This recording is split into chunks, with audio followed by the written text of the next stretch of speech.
छात्राओं, हमारे Hindi study YouTube channel में आप सभी का स्वागत है। आज हम आपके लिए संधि विच्छेद लेकर आए हैं। हिंदी व्याकरण के में आपके लिए हिंदी के अंतर्गत कुछ संस्कृत के विभक्तियाँ वचन भी आते हैं और उन्हीं के साथ साथ आपके लिए संधि और विच्छेद भी आते हैं। तो इसके लिए 2 अंक निर्धारित हैं और इस वर्ष इसके लिए 3 अंक निर्धारित कर दिए गए हैं। तो देखिए, हमारे लिए ये ध्यान रखने की बात है कि संधि का अर्थ है मिलना और विच्छेद का अर्थ होता है अलग होना। तो विच्छेद करते समय प्लस के दोनों तरफ सार्थक शब्द होने चाहिए विच्छेद करते समय। तो देखिए, पहला शब्द है हमारा विद्यालय। तो इसकी संधि विच्छेद देखिए, का में विद्या प्लस लया लिखा है। तो विद्या तो शब्द होता है मगर लया शब्द नहीं होता।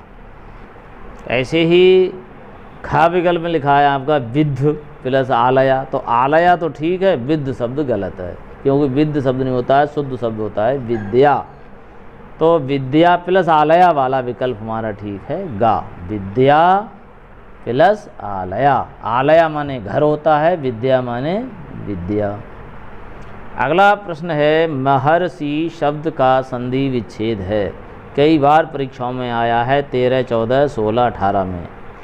देखिए, महर्षि शब्द महा शब्द से बना है, तो हमें देखना है महा शब्द कहाँ लिखा हुआ है। तो गा और घा में लिखा हुआ है। और फिर ऋषि शब्द 2 शब्दों से मिलकर बना है, महा और ऋषि 2 शब्दों से मिलकर के ये महर्षि बना। तो इसकी विच्छेद होगी महा प्लस ऋषि। गा विकल्प हमारा ठीक है।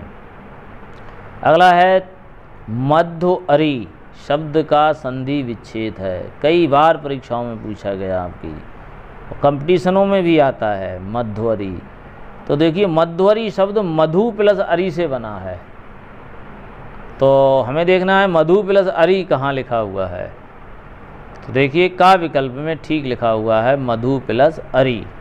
हमें सबसे पहले उस शब्द की जड़ में जाना चाहिए, तब हमारी विच्छेद का विकल्प ठीक हो सकता है। जैसे मध्वअरी शब्द है तो मधु शब्द से बनाइए मध्वअरी। अगला है आपका स्वागतम का संधि विच्छेद है। स्वागतम यण संधि का ये उदाहरण है। देखिए, यण संधि में छोटा बड़ा छोटा ऊ बड़ू के बाद छोटी बड़ी छोटा ऊ बड़ऊ ऋ आए तो वहाँ यण संधि होती है। तो देखिए, स्वागतम शब्द सु प्लस आगतम से बना। तो सु में भी छोटे ऊ की मात्रा लगी होनी चाहिए, ये भी हमें विकल्प में देखना है। कभी कभी बड़े ऊ की मात्रा लगा देते हैं। तो हमारा विकल्प इसमें कौन सा होगा ठीक? गा विकल्प होगा, सु प्लस आगतम। अगला है शब्द हमारा प्रत्युत्तर का संधि विच्छेद है। तो प्रत्युत्तर है, तो देखिए ये भी यण संधि का हमारा उदाहरण है। यण संधि में ई आती है प्लस के पहले, ई की मात्रा जरूर आएगी।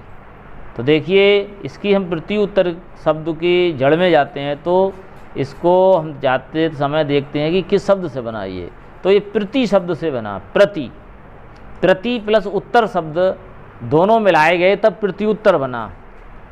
तो प्रति प्लस उत्तर हमारा विकल्प देखिए कौन सा है। खा विकल्प ठीक है, प्रति प्लस उत्तर। हम इसको मिलाएंगे तो ई और ऊ मिलकर के क्या बन जाएगा? छोटा ऊ बन जाएगा। छोटे ऊ की मात्रा यहाँ पर लगी हुई है प्रत्युत्तर में। अगला है, पवनः का संधि विच्छेद है। देखिए, ये अयाद संधि का उदाहरण है आपकी, और अयाद संधि के उदाहरण आपकी परीक्षाओं में भी आते हैं, बड़ी बड़ी कंपटीशनों में आते हैं। कोई भी कंपटीशन में यदि संधि आवेगी तो अयाद संधि का उदाहरण जरूर आता है, इसलिए इसको समझना चाहिए। देखिए, पवन और पावन 2 शब्द हैं। एक में पा पे डंडा है, एक पे डंडा नहीं है। पवन में डंडा नहीं है, पावन में डंडा है पा पर। तो देखिए, डंडा वाला शब्द हो तो पौ बनेगा, डंडा हो पा पर, और नहीं हो तो पो बनेगा, एक ओ की मात्रा लगेगी, हिरस ओ जिसे कहते हैं। और डंडा है तो पौ की मात्रा औ की माने दीर्घ ओ की मात्रा आएगी। तो यहाँ पा पे डंडा नहीं है तो पो शब्द आना चाहिए। तो देखिए, कई विकल्पों में पौ प्लस अना लिख देते हैं, मगर हमारे व्याकरण के अनुसार इसमें पू प्लस अना शब्द ठीक है, गा विकल्प हमारा पू प्लस अनहा। इसी विकल्प को पौ भी कह सकते थे, वो औ की मात्रा लगा देते तो वो विकल्प गलत हो जाता, क्योंकि पापा डंडा होता तो पौ आता और डंडा नहीं है तो पो आएगा। जैसे पावक शब्द होता है यहाँ मान लीजिए, तो पावक में पापा डंडा है तो पो नहीं बनेगा, फिर तो होगा पौ प्लस अका पौ प्लस अका।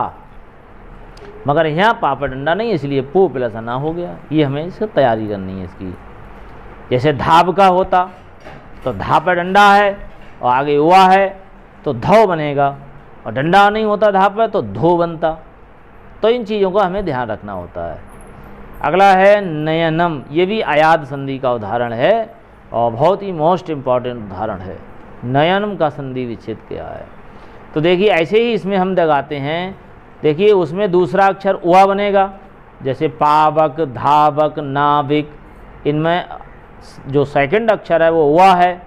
मगर नयनम वाले या वाले शब्द आते हैं, उनमें सेकंड अक्षर या होता है और पहले अक्षर पर ही मात्रा लगी होती है, तो हम नए लगाएंगे, बड़े की मात्रा नए, और ना पे मात्रा डंडा नहीं है तो ने लगाएंगे। वो ये नियम है। इसमें ए और ए का अंतर होता है, और पावक और पवन में और पावन में ओ और औ का अंतर होता है। उसमें ओ और ओ की मात्रा लगेगी पावन में और पवन में, और नयन में ए और ए की मात्रा का ध्यान रखते हैं हम। डंडा है तो नए, और नहीं है डंडा तो ने बनेगा। तो नयनम में ना पे डंडा है नहीं, इसीलिए ने प्लस अनम होगा। और ऐसी होता नायक, तो उसमें भी सेकंड अक्षर ए आ रहा है, तो ना पे डंडा है तो नए प्लस अका होगा, ने प्लस अका नहीं होगा। तो नयनम का विच्छेद होगा ने प्लस अनम, और नायक शब्द होता तो नए प्लस अका होता। पुस्तकालय का संधि विच्छेद देखिए, ये तो बहुत दीर्घ स्वर संधि का उदाहरण है। तो पुस्तकालय शब्द पुस्तक और आलय दो शब्दों से मिलकर बना, तो पुस्तक प्लस आलय हम विच्छेद देख लें कहाँ है, तो गा विकल्प में लिखी हुई है पुस्तक प्लस आलय, और विकल्प हमारा ठीक है। रमेशा का संधि विच्छेद क्या है, ये गुण संधि का उदाहरण है।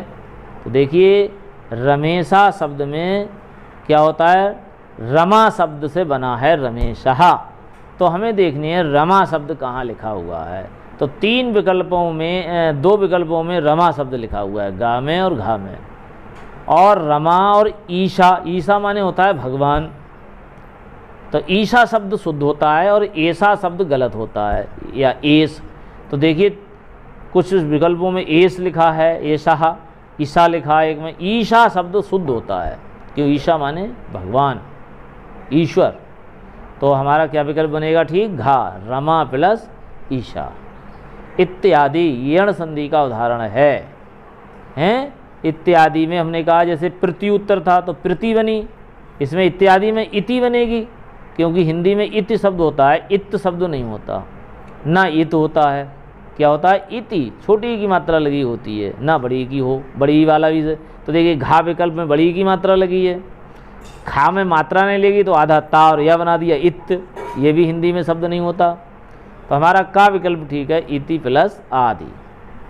नदीसा का संधि विच्छेद क्या है, नदीसा माने होता है नदी का भगवान, और ये नदी और ईशा दो शब्दों से मिला है, क्योंकि नदी ईशा, ईशा माने भगवान या उसका स्वामी, और नदी माने नदी। तो देखिए हिंदी में नदी शब्द होता है, नद शब्द नहीं होता। तो का विकल्प में देखिए पहले स्थान पर नद लिख दिया, लिखा होना क्या चाहिए नदी, तो ये विकल्प गलत है। खा में नदी लिख दिया मगर ईशा नहीं लिखा, सा लिख दिया, खाली ई गायब कर दी, इसलिए ये विकल्प गलत है। तो हमें एक सबसे पहले दोनों प्लस के दोनों तरफ हमें विचार करेंगे और तब हम उस पर निशान लगाएंगे। तो नदीसा शब्द नदी प्लस ईशा शब्द से मिलकर बना है, तो नदी प्लस ईशा शब्द ठीक है, गा विकल्प। अगला है यद्यपि का संधि विच्छेद है, यदि प्लस अपि शब्द दो मिलकर बना है ये यद्यपि, यदि और अपि। अपि माने संस्कृत में होता है भी, तो अपि शब्द देखिए लिखा हुआ है हमारे तीन विकल्पों में, मगर पहले में यदि आना चाहिए, मगर उन तीनों विकल्पों में का में यद्ध लिख दिया और गा में यधा लिख दिया, यद्ध और यथा हिंदी में और संस्कृत में शब्द नहीं होते। यदि शब्द होता है तो हमें सार्थक शब्द पे जाना चाहिए, तो हमारा विकल्प कतई गलत नहीं होगा। तो इसका शुद्ध होगा विकल्प यदि प्लस अपि। सूर्योदय का संधि विच्छेद है। सूर्योदय सूर्य शब्द से बना, तो देखिए गा विकल्प में सूर लिख दिया, खा में सूर्यो लिख दिया, घा में सूर लिख दिया, ये सब विकल्प गलत है। सूर्य शब्द से सूर्योदय बना है, तो सूर्य हमें सबसे पहले स्थान पर देखना होगा कहाँ लिखा है, तो का विकल्प में लिखा है, इसीलिए का विकल्प ठीक है, सूर्य प्लस उदया।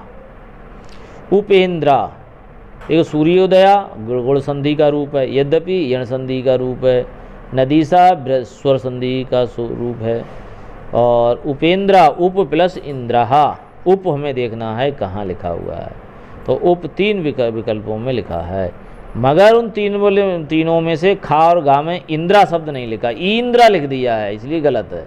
इंद्रा शब्द नहीं होता, इंद्र शब्द होता है, तो हमारा विकल्प होगा उप प्लस इंद्र। विद्यार्थी का संधि विच्छेद है। विद्यार्थी शब्द विद्या प्लस अर्थी 2 शब्दों से मिलकर बना है, अर्थात इसका शब्द है विद्या प्लस अर्थी। और देखिए कुछ शब्दों में अर्थी लिखा है, कुछ विकल्प में आर्थी लिखा है, तो क्या होना चाहिए, विद्या प्लस अर्थी। अर्थी माने चाहने वाला और विद्या माने विद्या, तो खा विकल्प ठीक है। परमार्था का संधि विच्छेद है। परमार्था भी परम प्लस अर्थ से बना, तो का विकल्प हमारा ठीक है, परम प्लस अर्था। महोत्सवा का संधि विच्छेद है, तो महोत्सवा महो प्लस उत्सव से मिलकर बना है, तो महा प्लस उत्सवा।